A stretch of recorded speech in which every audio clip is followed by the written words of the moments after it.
Start பண்ணலாமா?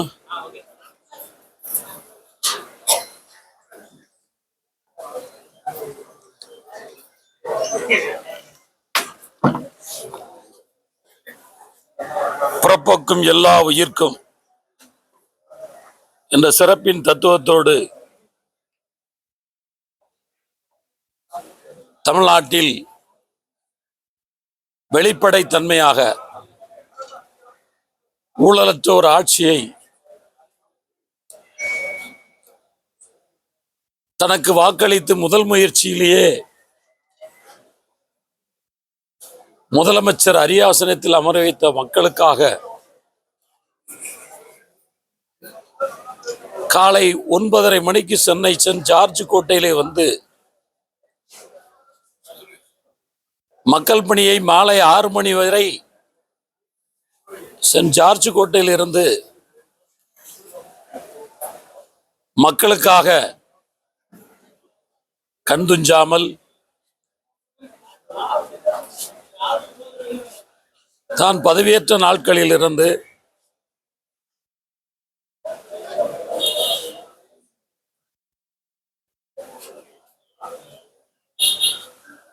ஒரு தமிழ்நாட்டில் ஊழலற்ற ஒரு ஆட்சியை உருவாக்க வேண்டும்,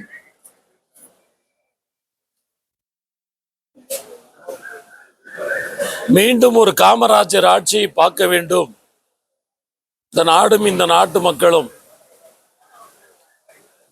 இந்த சிறிய எண்ணத்தோடு பணியாற்றி வருகின்ற புரட்சி தளபதி தமிழகத்தினுடைய மாட்சிமை மிகுந்த முதலமைச்சர் மக்கள் நெஞ்சமெல்லாம் குடியிருக்கின்ற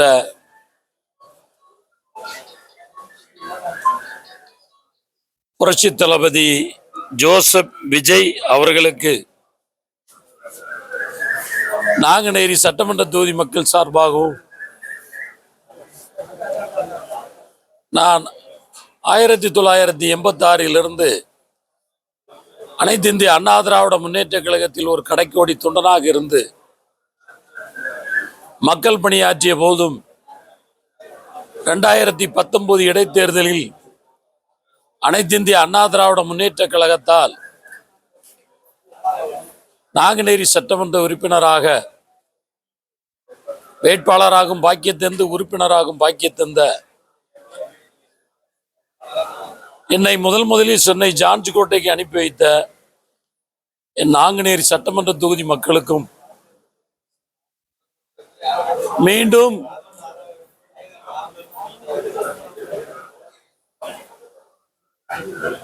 மீண்டும் 2021 வாய்ப்புகள் மறுக்கப்பட்ட போதும் கழகத்திலே தொடர்ந்து பணியாற்றி வந்த போதிலும் 2026 வாய்ப்பு வரும் என்று எதிர்பார்த்த பொழுதும் அந்த வாய்ப்புகள் மறுக்கப்பட்ட போதும்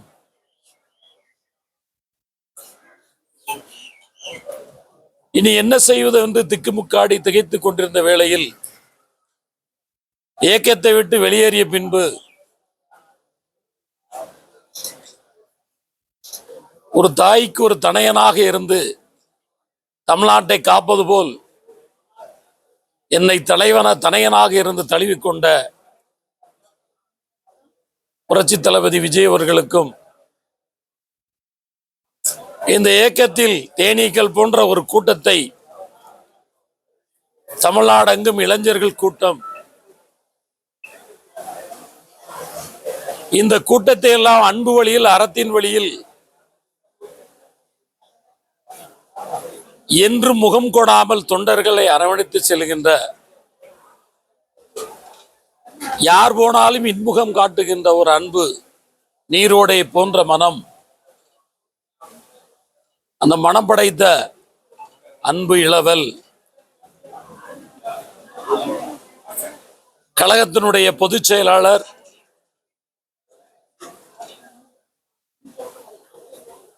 அன்பு அண்ணன் மாண்புமிகு நீர்வளத்துறை அமைச்சர் மற்றும் ஊரக வளர்ச்சித்துறை அமைச்சர் அன்பு அண்ணன் ஆனந்த் அவர்களுக்கும், எங்கள் பாசத்திற்குரிய அன்பு அண்ணன் திரு செங்கோட்டையன் அவர்களுக்கும், அன்பு சகோதரர் ஆதவ அர்ஜுனா அவர்களுக்கும், அன்பு சகோதரர் நிர்மல் அவர்களுக்கும், டாக்டர் அருண்ராஜ் அவர்களுக்கும் மற்றும் மாண்புமிகு அமைச்சர் பெருமக்கள் அத்துணை நல்ல உள்ளங்களுக்கும், என்னுடைய வெற்றிக்கு பாடுபட்ட தமிழக வெற்றி கழகத்தினுடைய புரட்சி தளபதி விஜய் அவர்களுடைய அவர்களை உயிரினும் மேலாக நேசிக்கின்ற தொண்டர்களுக்கும் இந்த மாலை நேரத்திலே என் இதயபூர்வமான வாழ்த்துக்களையும், எனக்கு நாங்குநேரி சட்டமன்ற தொகுதி வேட்பாளர் மட்டுமல்ல,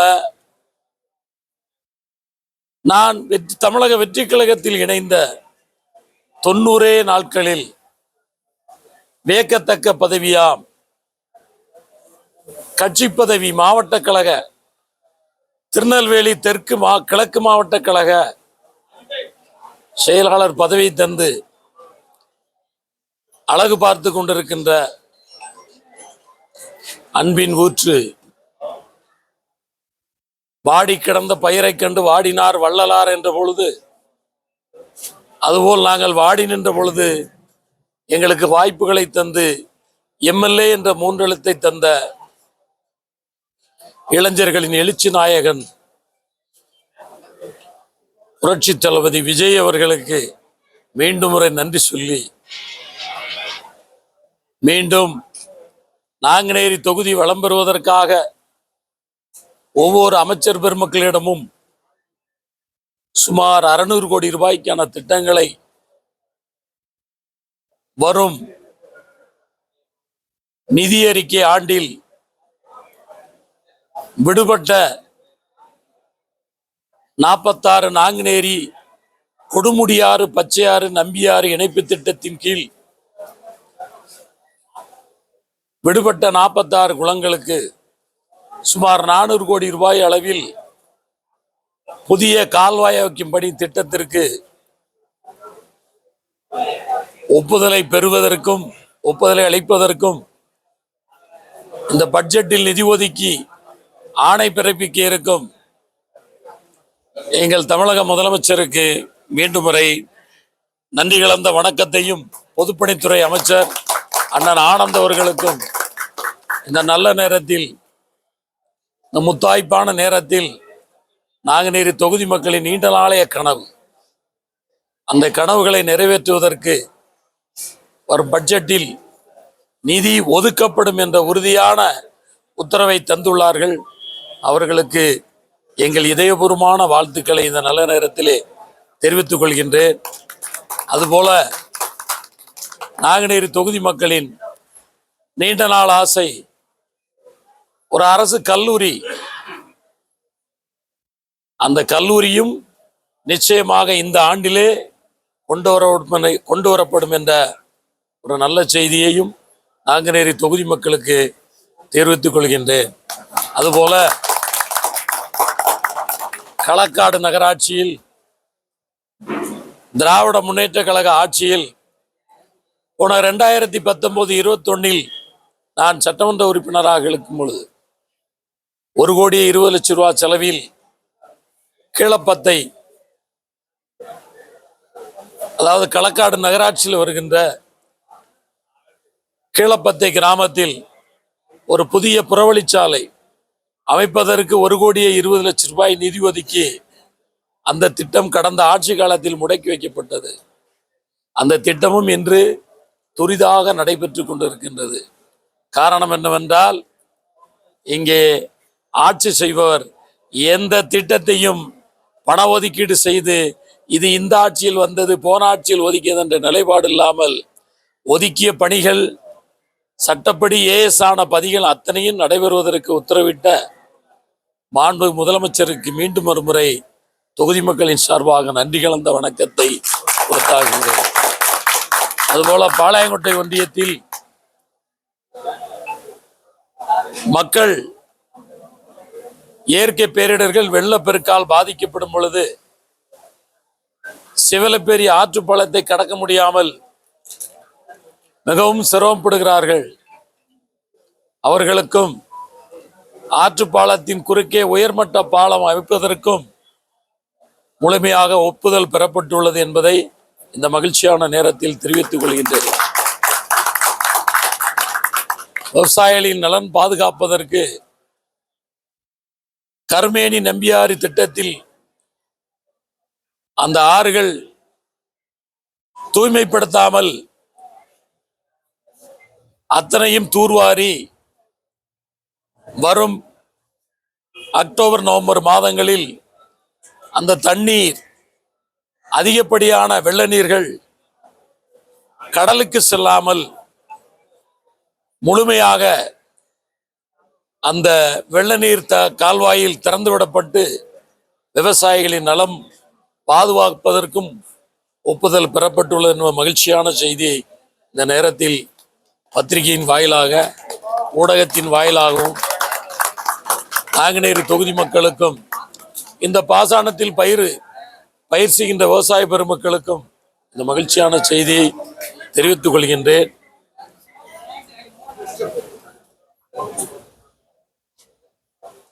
ஜாதிய ரீதியான மோதலை தடுப்பதற்காக அங்க தொழிற்சாலை கொண்டு வரவில்லை. குறிப்பாக நாங்குநேரி டைட்டில் பார்க் இருந்தது, அங்க ஏற்பதை நிறுவப்பட்டது. ஆனால் இன்னைக்கு வர தொழிற்சாலைகள் வரல. குறிப்பாக அந்த இடங்கள் கூட ஒரு தனியார் கம்பெனி கொடுத்து அவங்க விற்பனை செய்து போனதாகவும் குஜராத்தில் வழக்கு. அது பற்றி போன நிதியமைச்சர் வரும் பொழுது அன்பு சகோதரர் செல்வராஜ் அவர்கள் இந்த கேள்வி எழுப்பினார்கள். நல்ல கேள்வி. அது முதலமைச்சருடைய பார்வையில் இருக்கு. நிச்சயமாக அது தடுத்து நிறுத்தப்பட்டு இங்கே இருக்கின்ற தொழிலாளர்கள், இங்கே தொழில் செய்கின்ற வணிகம் செய்கின்ற வியாபாரிகள், இண்டஸ்ட்ரி முதலாளிகள், அவர்களுக்கு இங்கே திருநெல்வேலி மாவட்டத்தை சார்ந்தவர்களுக்கு அங்கே இடஒதுக்கீடு செய்து மற்றும் வணிகங்கள் நிலைமை இப்ப நம்ம கையில இல்லை. ஏன்னா இது வந்து அரசாங்கமா போன தடவை நிதித்துறை அமைச்சர் தனியும் ஒரு பார்ட்டியா சேர்க்கணும் சொல்லி குஜராத் நீதிமன்றத்துல ஒரு மனு தாக்கல் செஞ்சிருக்காரு. இப்ப நம்ம அரசு நீங்க எப்படி அதை மீட்க போறீங்க? மீட்பதற்கு என்ன நடவடிக்கை? நிச்சயமாக நீங்க இன்னைக்கு கேட்டிருக்கீங்க.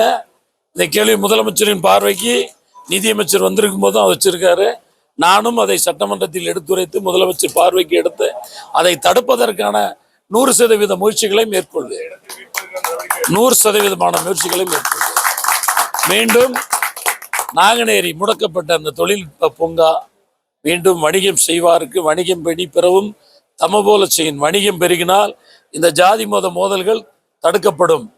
அதை தடுப்பதற்காக தொழில் வளர்ச்சி பெருகுவதற்கு அதற்கான திட்டங்கள் தீட்டப்பட்டு வகுக்கப்பட்டு வருகின்ற மகிழ்ச்சியான செய்தியை தெரிவித்துக் கொள்கின்றேன். வேற ஏதோ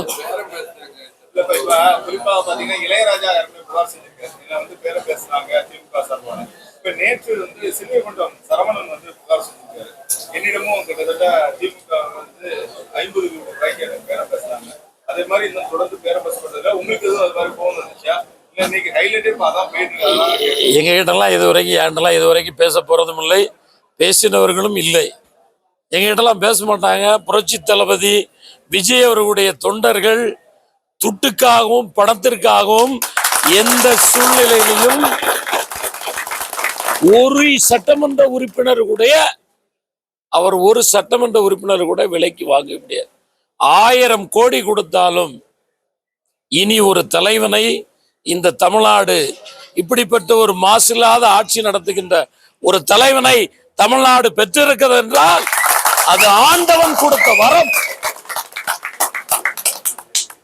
1972 நாங்கெல்லாம் பாலகனா இருக்கும் பொழுது புரட்சி தலைவரை பார்க்க கூடுகின்ற கூட்டம் இன்று புரட்சி தளபதியை பார்க்க சட்டமன்றத்தில் இருந்து எப்பொழுது வெளியில் வருவார், அவர் திருமுகம் எப்பொழுது காண்போம் என்ற மனநிலையில் உள்ளவர்கள் 1000 அல்ல 2000 கோடிகளை கொட்டி கொடுத்தாலும் ஒரு சட்டமன்ற உறுப்பினரையும் விலைக்கு வாங்க முடியாது. அவர்களால் எந்த சூழ்நிலையிலும் ஆட்டவோ அசைக்கவோ முடியாது. 5 ஆண்டுகள் மட்டுமல்ல, இன்னும் 20 ஆண்டுகள் தூய்மையான ஆட்சி தமிழகத்தில். காமராஜர் மறைந்த பின்பு மீண்டும் ஒரு காமராஜர் அந்த இடத்திலிருந்து ஆட்சி செய்கிறார். மீண்டும் ஒரு எம்ஜிஆர் ஆட்சி செய்கிறார். மீண்டும் ஒரு பேரறிஞர் அண்ணா ஆட்சி செய்கிறார். மீண்டும் புரட்சி தலைவி அம்மா ஆட்சி செய்கிறார் என்றுதான் இன்று மக்கள் பேசப்பட்டு கொண்டிருக்கின்றார்கள். ஆகவே மக்கள் அவர் பக்கம். நாளை தேர்தல் வந்தாலும் 234 இடங்களிலும் தமிழக வெற்றி கழகம் போட்டியிட்டால் தன்னந்தனியாக 234 தொகுதிகளிலும் வெற்றி பெறும் என்பதுதான் இன்றைய நிலை. ஆனால் அப்படி அல்ல. சமூக நீதி பாதுகாக்கப்பட வேண்டும். தனக்கு ஆதரவு கொடுத்தவர்களுக்கும் சம அந்தஸ்து கொடுக்க வேண்டும் என்ற நிலையில்தான் காங்கிரஸ் பேரியக்கத்தின் 2 மந்திரிகள், ஒரு நாடாளுமன்ற உறுப்பினர், சகோதரர் விடுதலை சிறுத்தைகள் கட்சியில் ஒரு அமைச்சர், இப்படி ஒரு இந்தியன் முஸ்லிமிக் அந்த கட்சியில் ஒரு அமைச்சர். ஆக சமூக நீதி தாழ்த்தப்பட்ட மக்கள் இன்னைக்கு பாத்தீங்கன்னா 7 அமைச்சர்கள் அங்க இருக்காங்க. ஜாதி மதம் எதுவுமே இல்லை. ஒரு பகவத்கீதையாக முதலமைச்சர் இருக்கின்றார், ஒரு பைபிளாக சபாநாயகர் இருக்கின்றார், ஒரு குரானாக அமைச்சர்கள் இருக்கின்றார்கள். ஆக அங்க சமத்துவம் இருக்கிறது, ஜாதி மதம் இல்லை. ஒரு சமபேதமான ஒரு ஆட்சி நடந்து கொண்டு இருக்கிறது. இந்த ஆட்சியை யாரு நினைத்தாலும் அசைக்க முடியாது என்பதுதான் என்னுடைய கூற்று. வேற எது இருக்கா? தூய்மையான ஆட்சி நடைபெற்று வரதா சொன்னீங்க. நீங்க அனிதா ராதாகிருஷ்ணன் காலையில் என்ன சொன்னாங்கன்னா, திருவைகுண்டத்தை சேர்ந்த சட்டமன்ற உறுப்பினர் ஒவ்வொரு மணல் லாரிக்கும் 300 ரூபாய் வாங்குறாரு. அதனாலதான் அவருக்கு கடந்த சில தினங்களுக்கு முன்பு கூட அந்த வாகனத்தை வைத்து ஏதோ அவர் தாக்கப்பட்டதா அவருக்கு தகவல் சொன்னாங்க. அண்ணன் மீதே ஊழல் வழக்கு இருந்துச்சா?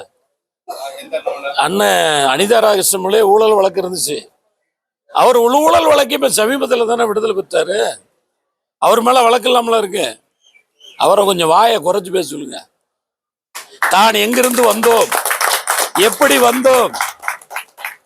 2009 வா கருணாநிதி, நீ எப்படி வந்து நகராட்சியை தொடங்கி வைக்கிறாய் பார்க்கலாம் என்று சொன்னவர் 10 நாட்களில் திராவிட முன்னேற்ற கழகத்தில் இருந்தது வரலாறு.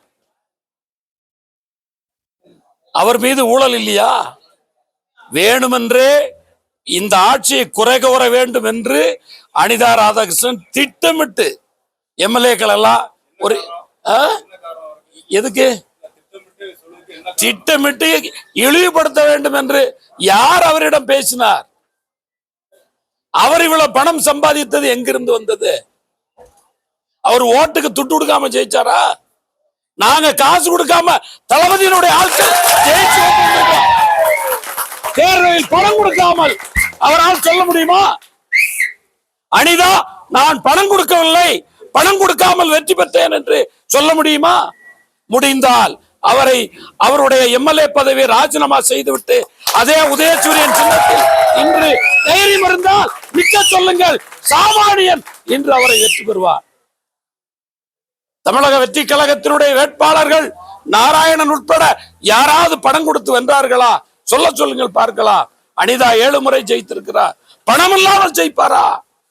கேளுங்கள். பணம் கொடுக்காமல் அவரால் வெல்ல முடியுமா? சாதாரண சைக்கிள் ரிஜா ஓட்டுறவனும் தமிழக வெற்றி கழகத்தில் இன்னைக்கு மாண்புமிகு அமைச்சராக இருக்கின்றார்கள் என்றால் அது அன்றைய 77 எம்ஜிஆர் காலத்தில் உள்ள இன்றைய நிலை 26 உள்ளது. வேற அனிதா ராதாகிருஷ்ணன் திருந்த வேண்டும், இல்லை என்றால் திருத்தப்படுவார். அவர் சொல்லுகின்றார் ஆதவர்ஜுனா நீ வந்து பார், என் தொண்டர்கள் மறிப்பாள் என்று. ஒரு நாள் உள்ள இருந்தீர்னா உங்களுடைய நிலை என்னன்னு முதல்ல யோசித்து வரோம். அனிதா மாண்புமிகு அமைச்சர் நீரு அமைதியா பேச